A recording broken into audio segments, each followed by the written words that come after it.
Good evening, Congratulations ma'am. in advance for being here tonight. Okay?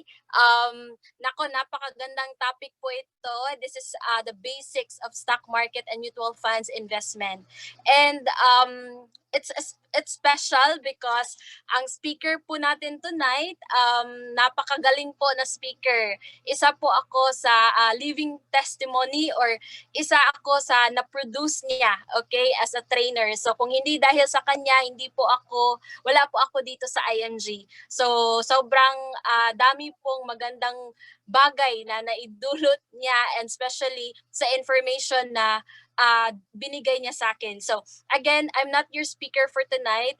This is Marilee. I'm one of the campaigners of IMG because dahil sa mga natutunan ko, kagaya niyo before, I attended this kind of orientation, but it was different kasi talagang personal. Sa office talaga ng IMG ako naka-attend. So ngayon lang na COVID, so we are online, but still, the purpose naman talaga is para ma-inform sa ating lahat. Okay, ang mission ng IMG, the importance of financial education. And especially kung may nag-inquire dito online, okay? Kung sinong nag-inquire online about how to invest in stock market, in Jollibee, in mutual funds, well, you are in the right webinar, okay? Kailangan lang natin is mag-focus, stay focused kasi napakagandang topic po nito, and especially our speaker for tonight is very excited, she's very passionate to share us about this. I know marami po kayong matututunan. So, we don't allow questions along the discussion. So you can take notes. Actually, you can take down notes. If you have questions, then you can ask it to the person na nagdala sa inyo. Okay? It's very important to coordinate with that person because siya ang mag-guide sa inyo para matulungan kayo paano kayo makapag-start dito sa IMG. So also, sa mga nag-invite, nagdala ng kanilang guests, kindly check their audio if nakapag-connect na ba sila kasi sayang kung hindi nila ito mapapakinggan. And also, please make sure that you can see the screen, okay? Kasi merong iba na nakikinig, they thought na walang screen. So, check lang. And anyway, so also please rename. So kung sino man yung nag-invite sa inyo, just click the participants below, and then you click rename, yung pangalan nyo underscore the name of the person who invited you para alam natin kung sino yung nagdala sa inyo at may guide kayo after. So I guess yan lang yung reminders. Oh yeah, stay muted lang po tayo, and again, walang dapat matulog kasi it's a very very nice topic. So okay, so wag na po nating patatagalin. I would like to welcome you all, my mentor, very passionate financial educator. So, TL Jean Kapangpangan. Pasok, TL. Thank you, Marilee. No, as in, I'm so proud with Marilee. Millennial po yan, but at an early age po, she matured. Kasi marami po siyang mga pangarap sa buhay, and she also wants to help her family. But at the same time, she's also helping other families as well, hindi lang po dito sa Pilipinas, but also other OFWs din po sa iba't ibang panig ng mundo. Okay? But of course, let me just share my screen so that we can already start. Okay. So, welcome po sa, this is actually the second session of our public webinar po dito sa IMG. So IMG actually stands for International Marketing Group, and we have a global campaign for financial literacy. So dito po sa IMG, hindi lang po investment yung malalaman nyo. Okay? Kasi sa usapang pinansyal, marami pong mga aspeto or marami pong topics na talaga tayong maturuan kasi walang nagturo po sa paaralan.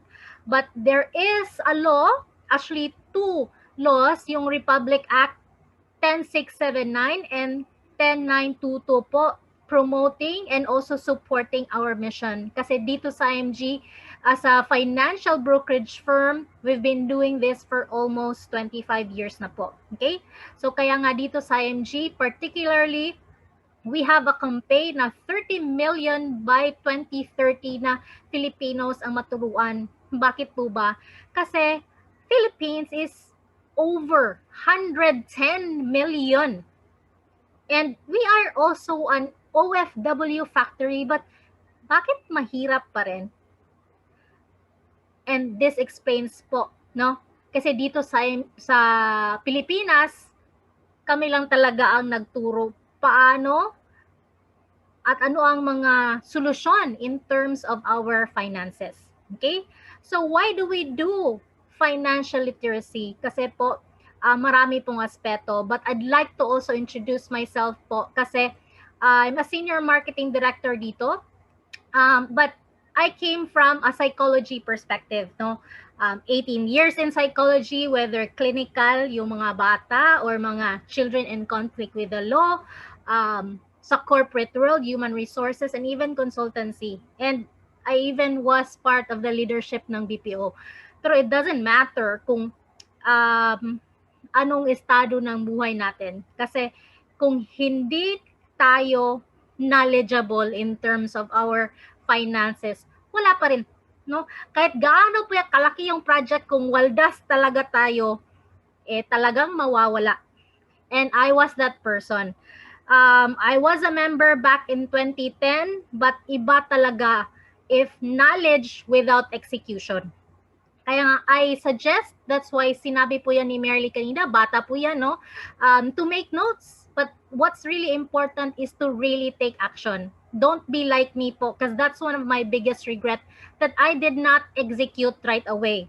Nagre-retire na ako sana earlier than I planned. Okay? But of course, no, dito sa IMG, the mission is on financial literacy. Kaya nga po, this book will help us. If you want to get a copy of the ebook, you can actually contact and coordinate kung sino nag-sponsor niyo dito sa webinar na to. Okay? So, let's go back to the topic na bakit nagturo si IMG ng financial literacy. Because the rule of money is changing. Tignan niyo po, back in the early 80s, no? Ang taas po ng deposit interest rate. But along the years, mas lalo siyang bumaba. Diba? Now, just to do a reality check, make this your homework. I-check nyo po, what is the deposit interest rate kung saan tayo nag-save? Okay? Kasi it will help you to realize, am I doing the right thing? Kasi mamaya, we can answer that question. Okay? And another is, the lack of financial education. Acknowledge po yan sa administration na to. And ito po yung sinabi ko kanina, Republic Act 10679, an act promoting entrepreneurship and financial education among Filipino youth. Pero Filipino youth, no? How about us adults? Tayo po tumataguyod sa pamilya natin, pang tuition fees, pagkain, electric bills, kahit si Judith at si Bill, palagi nating guests sa bahay pa natin, no? Pero ilang years na tayong nagtatrabaho, pero the cycle is still the same, di po ba? Palaging kapos. So here in IMG, what we're trying to do na, it's not a hopeless situation po. No? Meron po tayong mga techniques mamaya, and we have to also learn the concepts. Kasi mahirap po na we can just be spenders lang, no?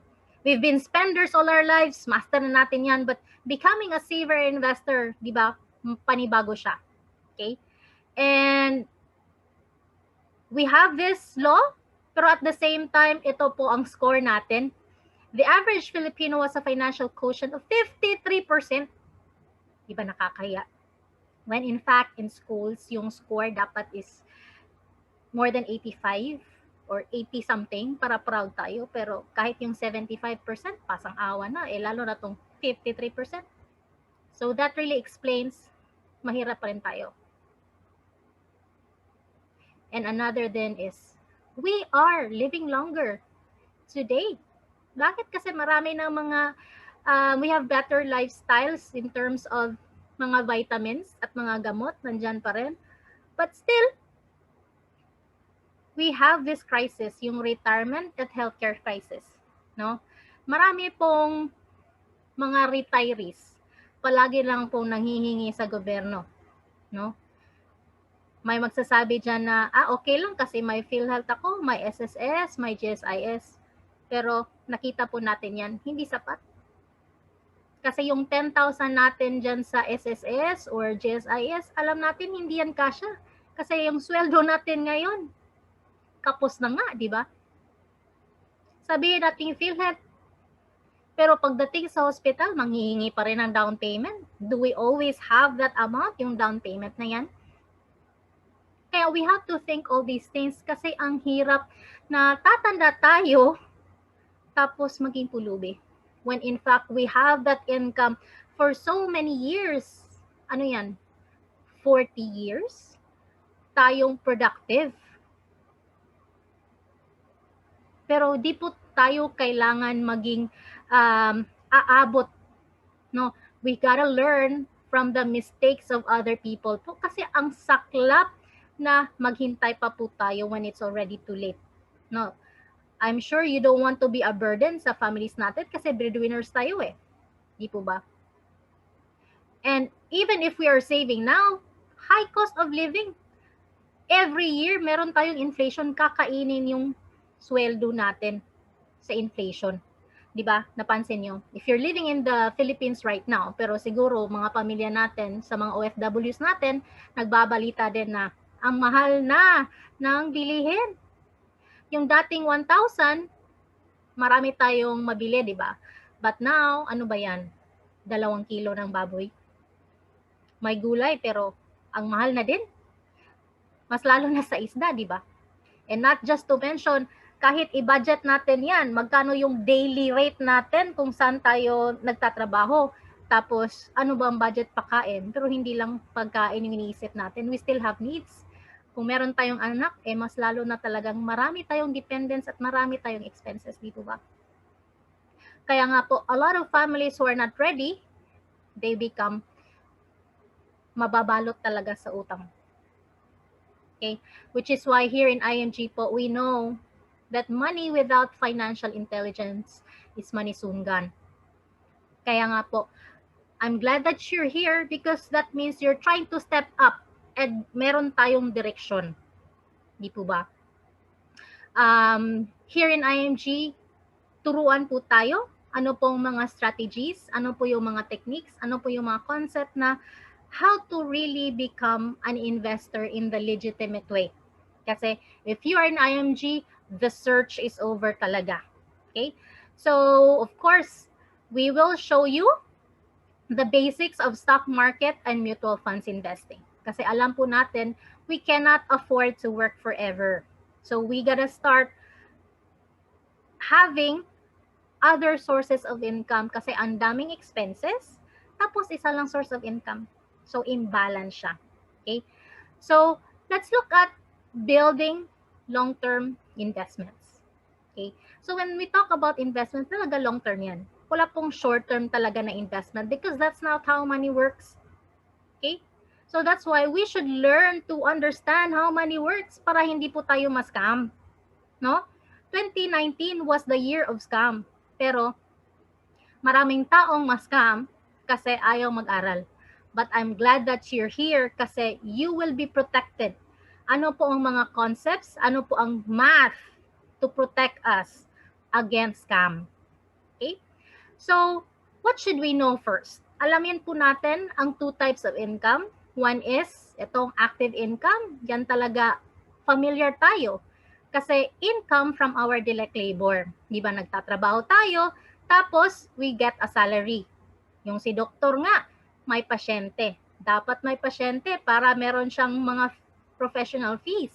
And then, si lawyer may client, si OFW si fair may contract, si agent may commission, kahit si YouTuber pa yan or mga TikToker, kailangan nilang may content to get income. Now, the other one is itong passive income. So that means income keeps coming even if you're not working, and if we stop working, our income continues. So kung meron tayong choice na kung di tayo pakatrabaho or di natin feel magtrabaho, may income pa rin. Okay. So what are some examples So yan po ang interest income from investments like mutual funds, stocks, bonds, long-term healthcare. Another one is royalty income. So siguro no, we're familiar sa royalty income to some kasi common to sa mga artista. Music artist to be exact. So ano po mangyari dyan sa royalty income? So perfect example dyan si Jose Marichan. Di ba matanda na si Jose Marichan? Tapos, marinig natin siya every bare months lang. Di ba?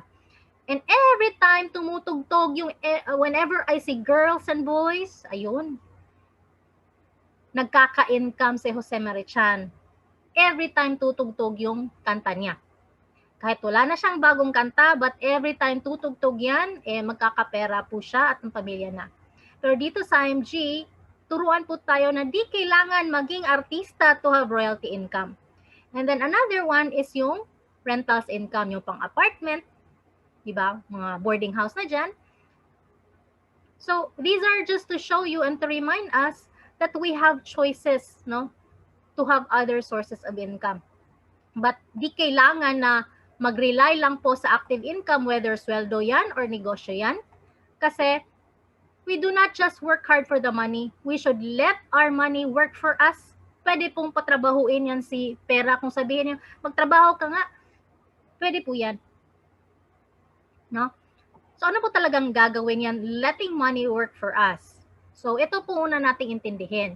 Ito po ang Rule of 72 or Power of Compounding Interest ni Albert Einstein.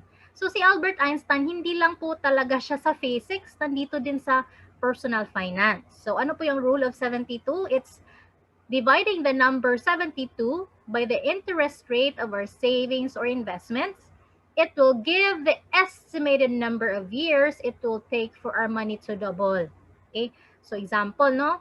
We open a savings account in the bank kasi kadalasan doon naman talaga tayo nag-save. Now, for example, 1% ang sa bangko. But you really have to check ano po yung interest rate nyo kung saan tayo nag-save para makita nyo and you can do the math. Okay? Now, let's do the rule of 72. So 72, ito a constant number, divided by the interest rate. Okay? So ngayon, our money doubles after 72 years. Kasi 72 eh. After 72 years, ang maging 20,000 pa. Ang question, buhay pa kaya tayo? Diba? So kaya nga importante that we know how money works, ano po interest rate, but at the same time, we should also know kung legal ba yan. Okay? So let's have a few more examples kasi exercise to para mas talagang maintindihan natin ang rule of 72. Okay? So 3 investment vehicles, 4%, 8%, and 12%. Okay, di ba? 72 is a constant number and then divide that by the interest rate. FYI po, annual interest rate ha. Kasi marami pong mag-aalok. Makita natin dyan sa Facebook minsan eh. May mag-aalok na dito po kayo in 3 months tutubo yung pera natin. Pero the legitimate companies po, when we're talking about passive investment, it's always annual. Okay? Always annual yan. Kasi, let me just remind you, kung saan tayo nagtatrabaho, ang kumpanya po, every end of the year po sila nag-report sa BIR, sa SEC, sa PhilHealth, SSS, kung anong government agencies dapat sila mag-report. Okay? So, dyan talaga ang time na makalculate nila kung ano po talaga ang interest rate. Okay? So, tandaan niyo yan para hindi po tayo ma-scam. Okay? And then, if meron kayong mga kaibigan or friends or relatives po na dating na-scam, let them come here. Kasi this is the time na makabawi po sila. Kasi I remember isang kaibigan po, tsuhin niya, retirement money napunta sa isang company na wala po. 3 million ang retirement money. So just imagine how many years po niya pinaghirapan. So always know that passive legal investment is always annual. Okay? Now let's go back. 72, annual interest rate is 4% is equal to 18. So tignan nyo, the money doubles every 18 years. So plus 18 plus 18, naging 400,000. Okay? Dito sa 8%, money doubles every 9 years. Pero tignan nyo ang difference by age 65 po, naging 1.6. Now dito naman sa 12%, money doubles every 6 years. And by age 65, naging 6.4. Okay? Tignan nyo, they started at the same age, same amount, but the only difference is the interest rate. Ito ba? So, tandaan natin yan. Let me just go back, no? Na we have to be aware kung saan tayo na-save. Are we at 4? Are we at 8? Or are we at 12? Or baka nandito tayo. Kasi ako dati, dito po, namumuti sa sobrang baba. Kasi I found out that my bank is actually giving me 0.25%. 100 something na ako dyan. But dito lang sa IOG, naturuan ako na there is such a thing as rule of 72. Pero marami na din pong nag-save dito sa 3 to 4% yung mga time deposit. Now, kung maglalagay tayo ng pera sa bangko, ang ginawa po ng bangko, dito po yan. Dinagay nila sa 12%. Pero tayo, kuha ng 400,000, sila 6 million. Minsan sabihin natin, nung walang hustisya yan, daya ng bangko.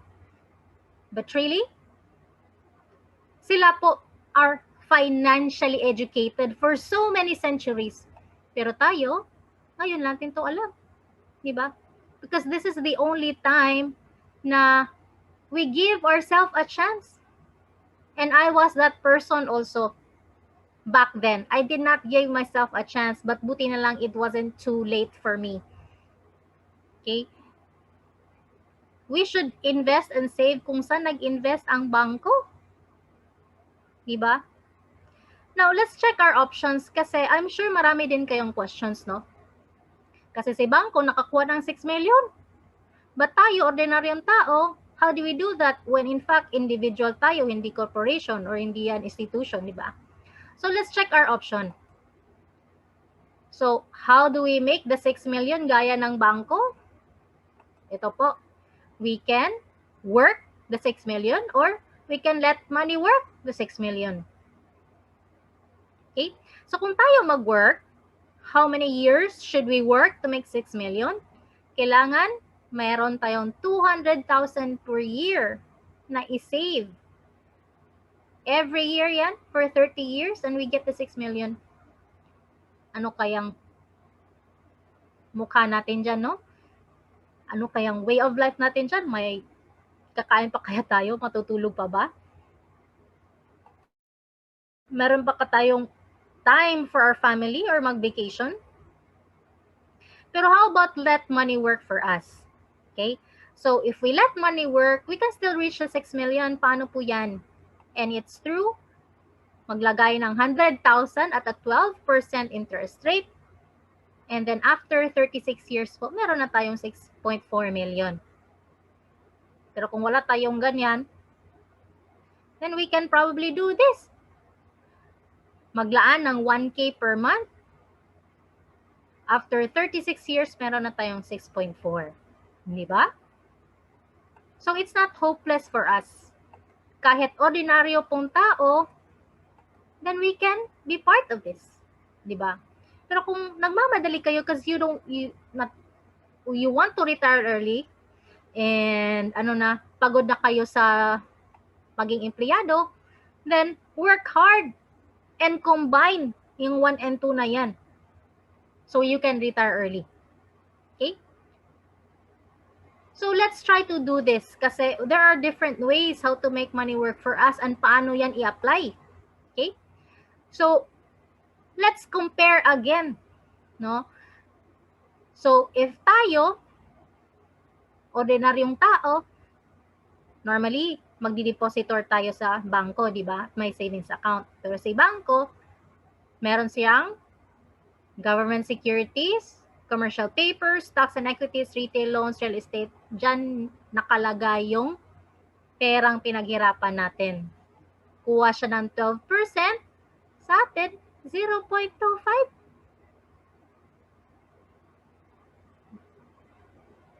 But I'm sure marami ditong gustong maging shareholder, di ba? That's the reason why nandito po kayo. And for others, they were invited by the family, then you should also know this. When we go to a mutual fund company, si mutual fund po, naglalakay din just like ni bangko. Si mutual fund may 10%, sa atin, 12% din. Mas maganda, di ba? We have options. Now, baka sabihin nyo na basher ako sa bangko. But remember, we're talking about long-term investments. What I'm sharing to you is the strategy in terms of investment. But banks are good for other strategies. Ano po yan? One is for safekeeping. So kung masyado tayong magastos or waldas, lagay na lang po natin sa bangko para hindi madaling mawala, di ba? Second is building emergency fund. Kasi all the more kung meron tayong problema sa bahay, or for example, may baha, di ba, ang daming masira, at least meron tayong pera na makukuha agad at ayusin yung bahay dahil sa baha. Okay? The third one is also for business. Diyan po magaling at maganda ang bangko. But investments, better here. Okay? So now, let's try to check this table. And this table is actually pre-computed na po in terms of Rule of 72.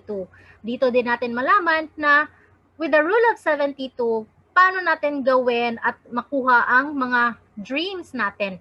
Okay? So for example, we can save 5,000 every month, no?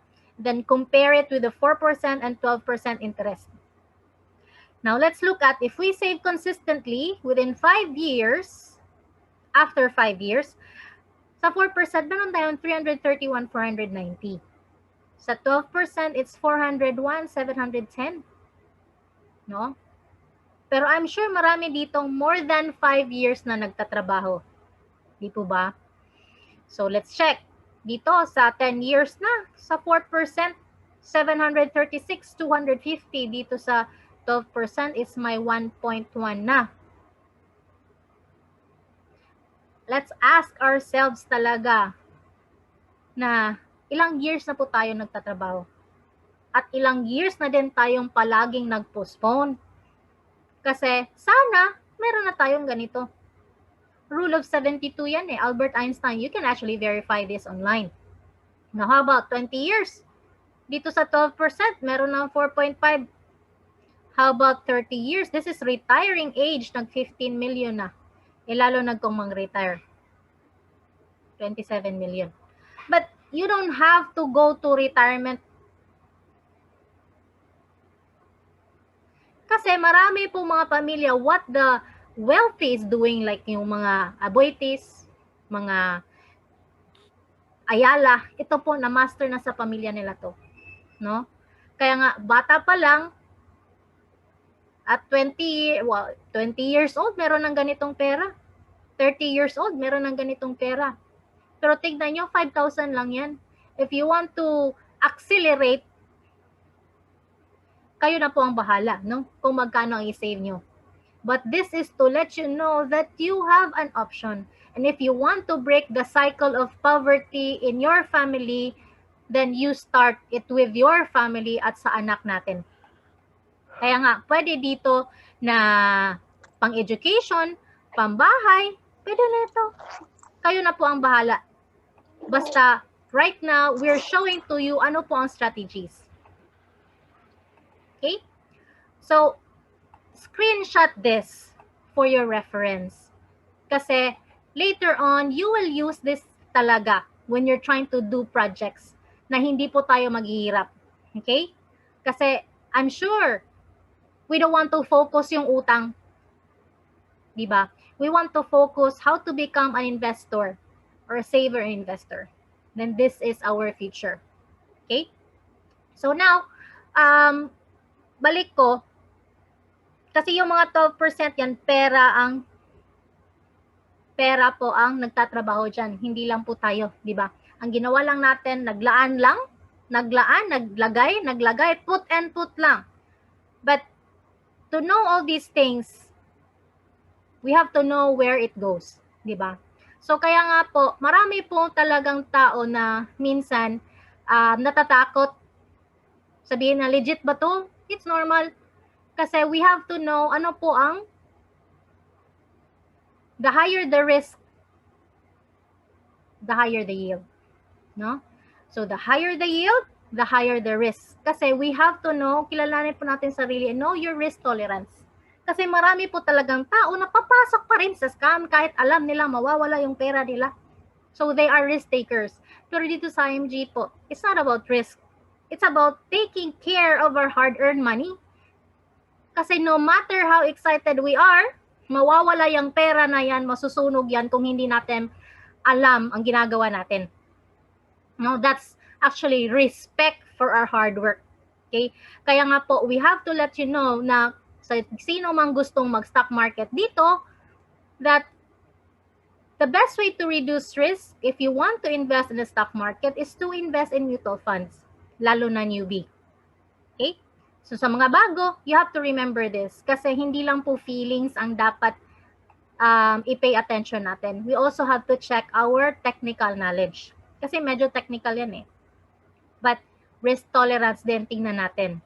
Kasi one of the ways to identify ano pong risk tolerance natin is yung time na mawalan tayo ng pera. Okay? So for example, meron tayong 10,000 ngayon, no? Tapos nawala. Now, check your reaction. Kung na-bad trip ba tayo the entire day lang or the entire week or a few more weeks? Baka siguro in a few more weeks, hindi na po tayo na-bad trip. Pero, pagtulog, palaging nag-iisip sa anong kayang ginawa sa 10,000, no? Kahit hindi na kayo bad trip, pero palagi pa rin nag-iisip sa 10,000, then that's an indicator na you have a low risk tolerance. Okay? So, you have to check yourself first, no? Be honest with yourself. Kasi, whether we like it or not, pera is also emotional. Kasi pinaginapan natin yan eh. Okay? So, let's try to check ano pong mga pulso sa stock market. Kasi up and down yan eh, di ba? So, but before we do that, let's look at our types of mutual funds along with the risk tolerance natin. Okay? So, one is yung bond fund. Okay? Bond fund is conservative. Capital preservation siya ang goal. Kasi 4 to 6% per annum lang. Okay? So, bakit capital preservation? Kasi ang inflation rate ng Pinas ranges from 2 to 6%. Okay? And bond fund is actually recommended for of course, yung mga low risk takers, no? Or for those also who are retirees. So, bakit talaga? Kasi we have to really just accept the fact na kung retiring na tayo, malapit na talaga tayo sa finish line, di po ba? And realistically speaking, this is the time of COVID. And halos lahat po sa stock market naka-red. So there's little time to bawi if we are a retiree. Okay? Pero, that's just a recommendation. Depende na po kayo if you're a risk taker or not. Kasi if you're a risk taker, then dito po tayo sa stock funds. Okay? It's aggressive. Capital appreciation talaga ang target. Tapos 15 to 18%. So, a stock fund is aggressive type kasi most of it nakalaan sa stock market or sa private companies. Okay? Konti dyan, pinapautang. Similar sa bond fund, pinapautang. Okay? Pero kung medyo you have a slight fear, then dito siguro tayo sa balance fund. So part of it, nandyan sa stock market, part of dyan is nandyan sa pinapautang. Kaya nga po, moderate siya, capital growth, still a goal, but 12 to 15%. Okay? So, most of the time, yung mga millennial gusto nilang mag-stock fund. And which is actually a better decision. Kasi, there's more time for our money to double. Feeling millennial, no? So, there's more time for our money to double kung millennial tayo. Okay? So, kaya nga, know your risk profile, but always remember anong reaction nyo kung mawalan ng pera. Okay? So, let's talk about now ang pulso ng stock market. Okay? So, kasi, hindi po yan pataas all the time. So, let's check this scenario. Okay? Ito pong scenario na to, pataas. Okay? So, for example, we have 1,000 pesos to save sa stock market. Okay? And on the first month, meron tayo, mag 10 pesos siya. So, we have to check ano pong price kasi meron talagang price per share yan. Okay? And then, makabili ng 100 shares. So, let's try to see na kahit pataas yan, ano po ang talagang makuha natin. Okay? So, let's do the math. Pay attention po because this is how we earn. Okay? So, total shares, ito po yan, 422.81. Last share price, ito, it's 20 pesos and then total value is 8,456.20. Now, let's check our ROI. Di ba 1,000 to spare every month? Okay? So, 6,000. Okay? Gain or ROI, magkano po ba? So, rounded on to 2,456. So, we are gaining.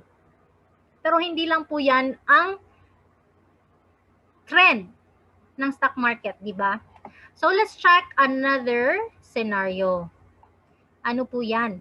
No? So, tandaan po, 2,456. Okay? Para we have a comparison. So, dito po, scenario number 2. Ito. Letter U. Will we break even? Panalo ba? Or gaano ba katalo tayo dito? Okay? So, let's check, no? These are the prices and the corresponding shares. Pero i-add natin yan. Total shares are 852 and 50 cents. Last share price, it's 8,525. Now, ngayon, total contribution is 2,525. Now, if you are paying attention po, let me ask you this. Okay? Alin po ang mas maganda? Is it scenario 1 or scenario number 2? Sige nga, pakisagot nga. Nandyan sa baba, sa bottom right-hand side ng screen po natin, meron pong 3 dots dyan. Tapos may chat. Okay? So, pakisagot nga. So, we can check for understanding if naintindihan talaga natin. No? Alin po ang mas maganda? Is it scenario number 1 or scenario number 2? Sige po. Ano po sagot nyo? Scenario number 2 or scenario number 1? Sabi po ni Sir Chris, no? Scenario number 2. Si Michelle din po, scenario number 1. Ano po talaga ang mas maganda? Scenario number 1, scenario number 2. So, pakilagay po sa chat box, ano po ang mas maganda so that we can verify and check your understanding kung ano po ang mas maganda. Okay? Sino pa ba ang may ibang sagot? Sabi ni James, number 1 daw. Ano po ba ang ibang sagot?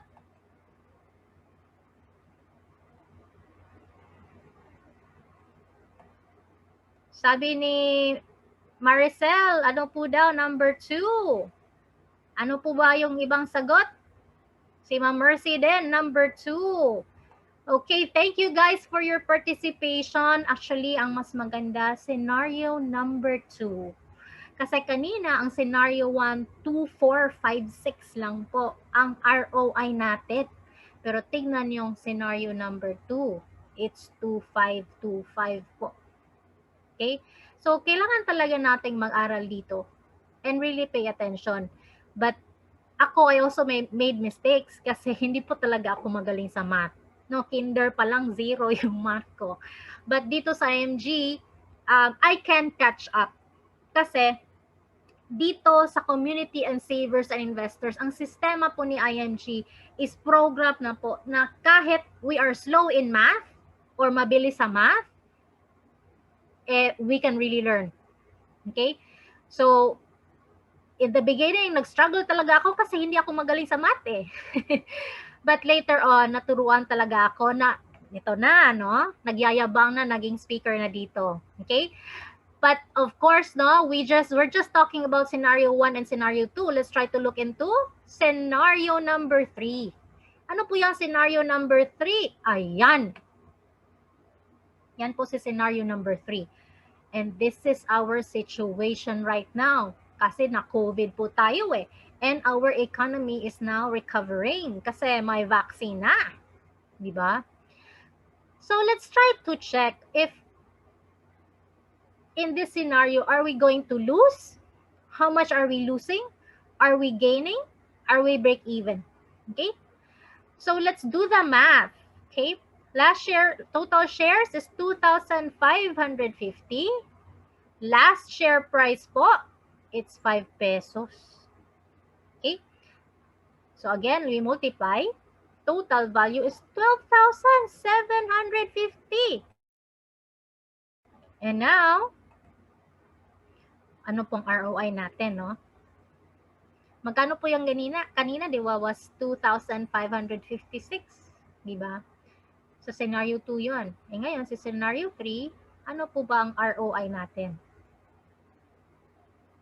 Ay, winner pala tayo sa scenario number 3. Kung nagandahan kayo sa scenario 2, mas winner tayo sa scenario 3. Kaya nga po, this is the best time to really start.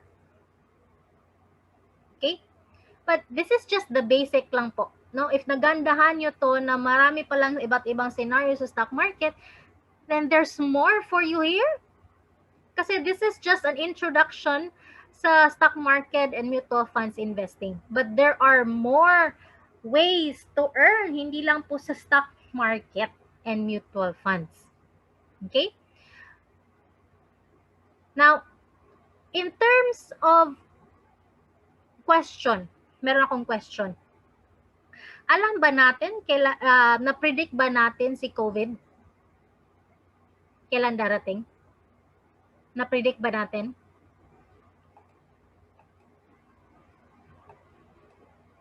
Naka-predict ba tayo kailan darating si COVID? Parang hindi, no? Wala nakapag-predict kailan darating si COVID.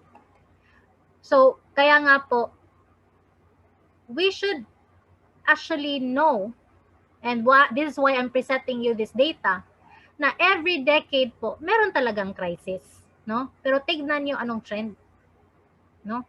Pataas. Kahit anong pa yung crisis, the trend is always up. Pero, ano bang ginawa natin kanina? Sa mga example. Ang ginawa natin kanina was, ano po ba? Buy and hold strategy. Meaning, regular yung paglalagay natin. Kasi walang makapag-predict kailan ang COVID. So whether the market goes up, whether the market goes down, just keep adding and buying more shares. Kaya nga po, if we are thinking long-term, always winner talaga.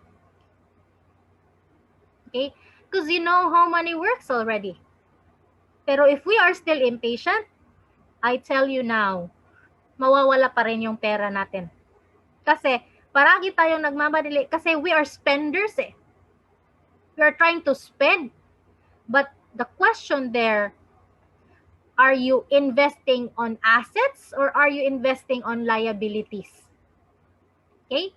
You have to know the difference by now as an investor and a saver compared to liability. So liability is yung taking money out of our pocket. Ang asset, putting money in our pocket. Okay? So, let's try to check. No? Let's try to check ourselves kung ano bang ginagawa natin. Kasi here in IMG, tinuruan po tayo ng tama that we can build more assets and not liabilities. Okay? So, let's also do this data between mutual fund and stock market. Kasi marami pong nagtatanong na gusto na stock market agad. Okay? Gusto ko din mag-mutual funds. But let me give you an example. Let me help you understand na if sa stock market tayo, we need to be very good in technical analysis. Kasi an average of 7 charts na i-analyze po natin dyan, no? Pero kung sasakit yung ulo natin kasi hindi po natin naintindihan, then you can actually go for mutual fund. Okay? But if kabisado na tayo, we're already technically competent, then you can go for stock market. But let me also show to you ano po ang mas magandang strategy dito. Okay? So dito, mutual fund. Now, 1995, this was about Ramos Power crisis, right? And then, tignan natin, rate of return, 20.77. Dito sa stock markets, negative 9.27. Now, let's fast forward dito sa Asian financial crisis. Ito, negative 5.15 sa mutual funds. Stock market, negative 12.92. Now, tingnan nyo, after every crisis, mag-bull market talaga yan, meaning pataas, no?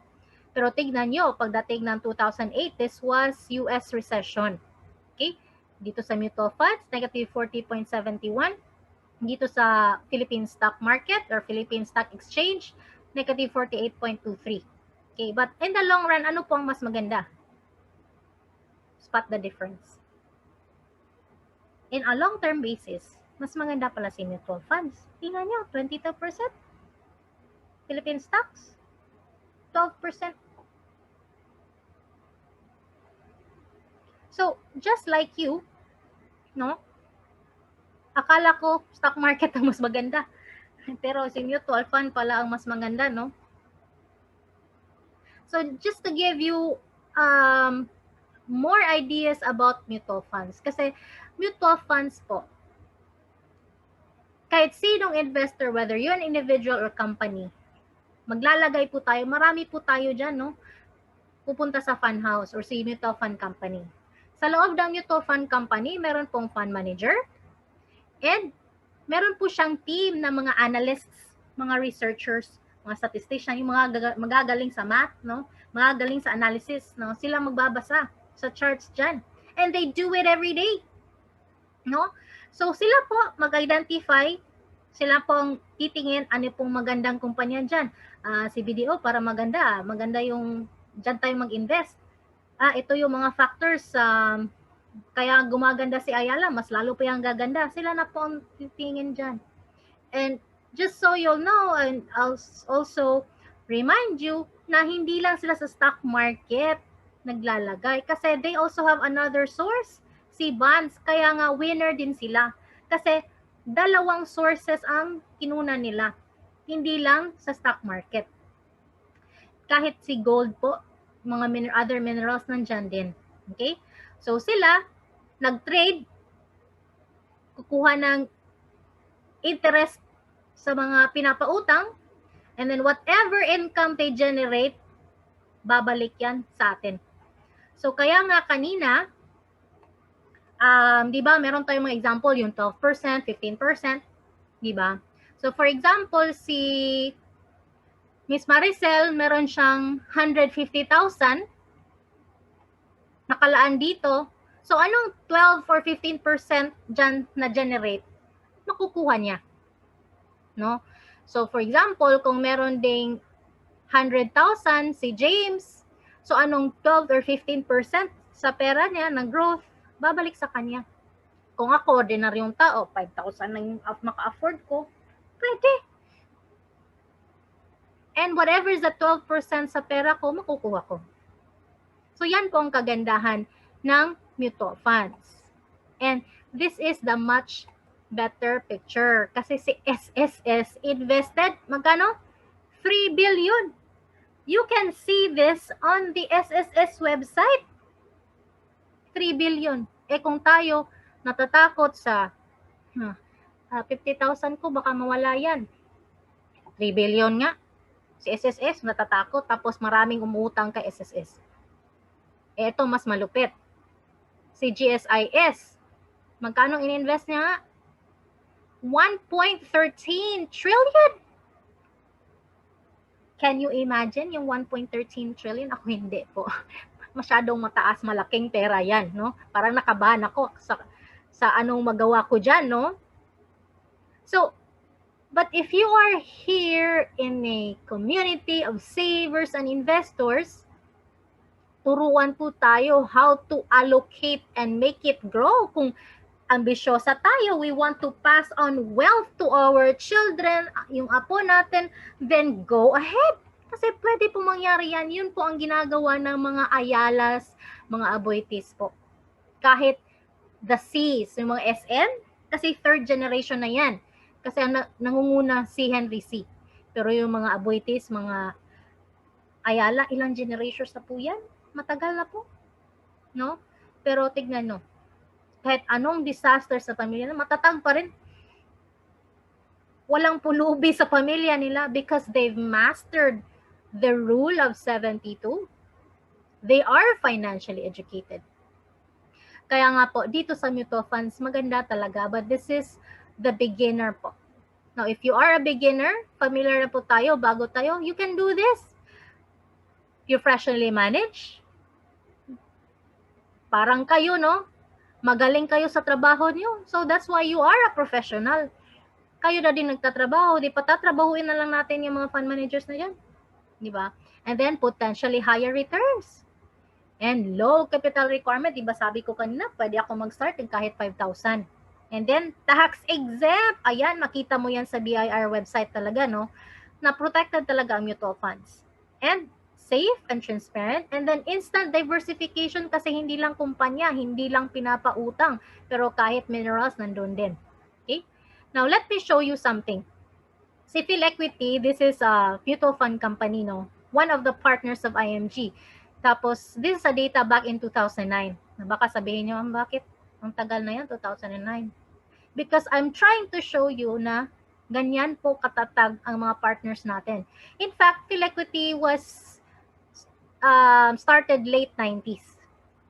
But hanggang ngayon, mas lalong matatag. Di ba? Now, for example, nag-start tayo nung May 14, 2009, no? Si Kim invested 5,000 pesos nung 2009. So, at that time, meron siyang 496 shares. Eh ngayon, nagka-life si Kim, amnesia siya. Pero, nagising po siya sa katotohanan nung 2018. Noong 2018, ang dating 9 pesos, naging 41 pesos na. O, diba? Now, FYI po, itong PIFA, Philippine Investment Funds Association, isa tong website po, constantly monitored by the government. Kaya nga, if merong magsabi sa inyo na ito po, tutubo yung pera natin, mga 3 months, tutubo pera natin, dupre. Tignan nyo nga kung nakalista ba yung pangalan nila. I'm sure hindi. Kasi legitimate passive investment is always monthly.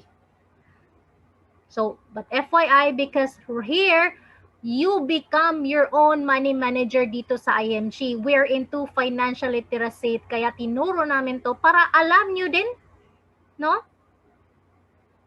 Okay, now going back sa discussion natin. So, nag 41 pesos na, nanggising sa katotohanan si Kim.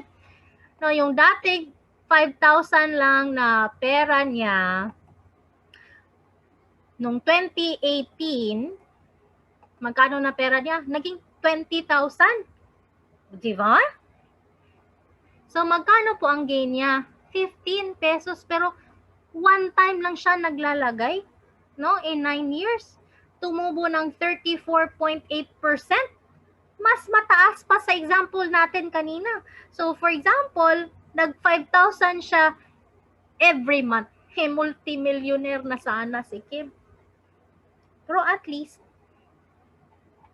nag-start siya. Tayo, dapat din mag-start na. Kasi ilang years na po tayong nagtatrabaho, tapos magkano lang po ang savings natin dyan. Tapos kinain pa ng inflation, kinain pa ng buhis. Di po ba? Withholding tax is 20%. Ito. Di ba?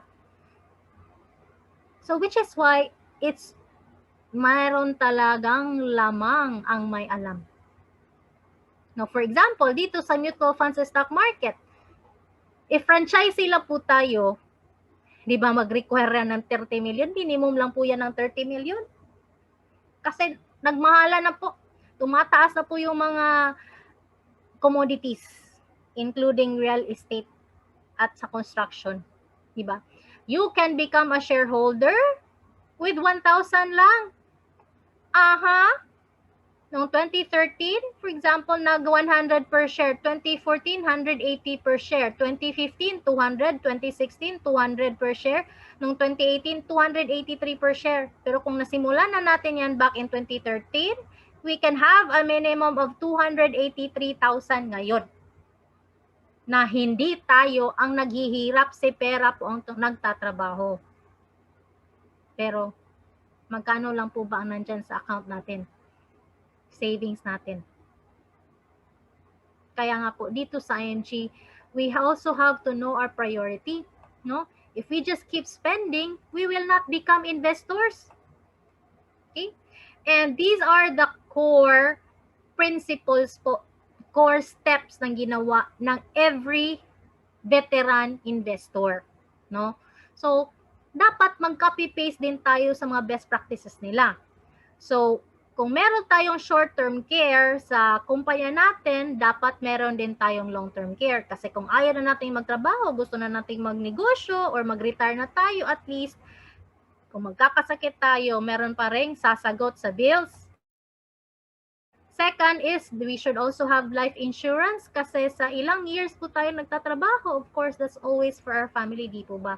Pero kung anong mangyari kung mawala tayo at kunin na tayo ni Lord. So at least, meron tayong pamana. Next, eliminate debts, of course.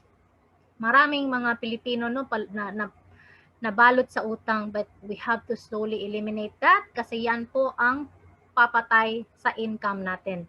Next is emergency fund. Ang emergency fund po, this is good for terms of emergencies, no? Kung lalo nang meron tayong baha, kasi maraming, daming all over the Philippines po, yan po, this is the wet season.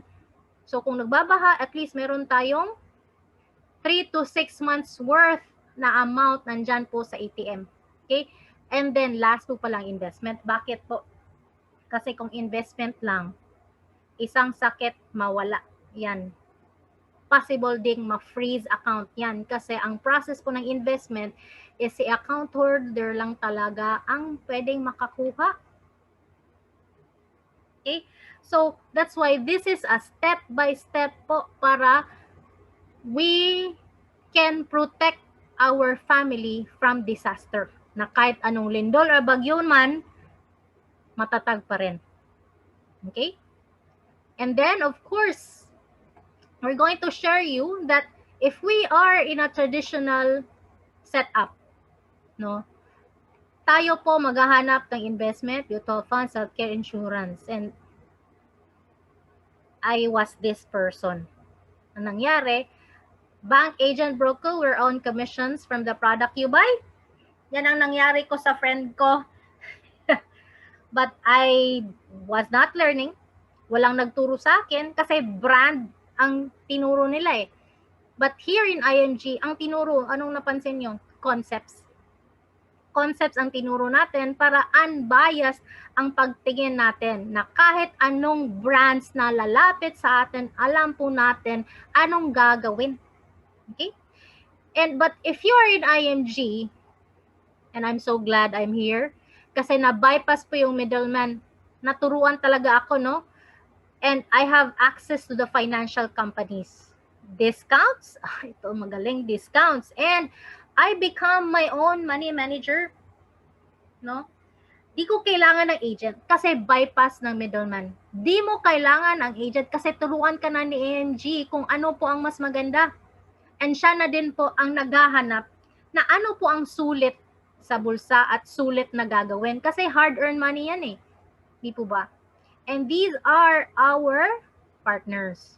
Okay? Yan po, partners natin. So, tingnan nyo, bakit nakipartner sila ni IMG? Kasi they know the missing piece, and the missing piece is financial literacy or financial education. Wala pong ibang nagturo. Walang ibang brokerage firm na nagtuturo kundi si IMG lang. Okay? So, yan po. Iba't ibang areas si IMG. Yan po ang mga partners natin, no? So, nakipartner sila kasi alam nila na si IMG can live up to their expectation. Hindi naman yan, ano no, makipartner ng kung sino-sino, si SM, si Ayala, si Sun Life, kahit si Globe. Di po ba? So, alam nila kaya yan. So, which is why when you are also part of IMG, ito ang pinakamaganda, 0% entry fee. Kasi kung walang IMG, may kaltas yung investment natin. Just let me give you an example, no? Kasi if we go straight to these mutual fund companies, kaltas yan ng 3 to 8%.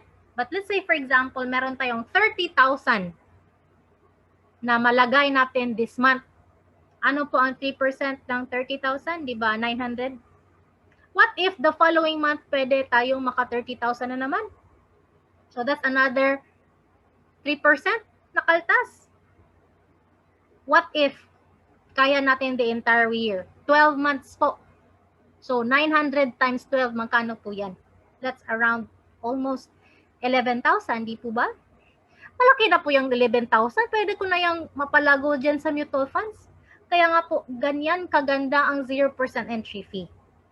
Because we bypass the middleman. Okay? And then next, automatic na po tayong mutual fund investors dito. So for local members, 5,500 lang po ang pag-start. And then, marami na tayong partners. And then, kung we are already technically competent, then pwede na tayong magle-level up sa stock trading. Okay? With MyTrade by Abacus Securities. And then, IMG is one of the largest force po, but bumaba yan. No? From 5,000, naging 1,000 dito sa IMG. Kaya nga po, pwede tayong maging automatic investor. Okay?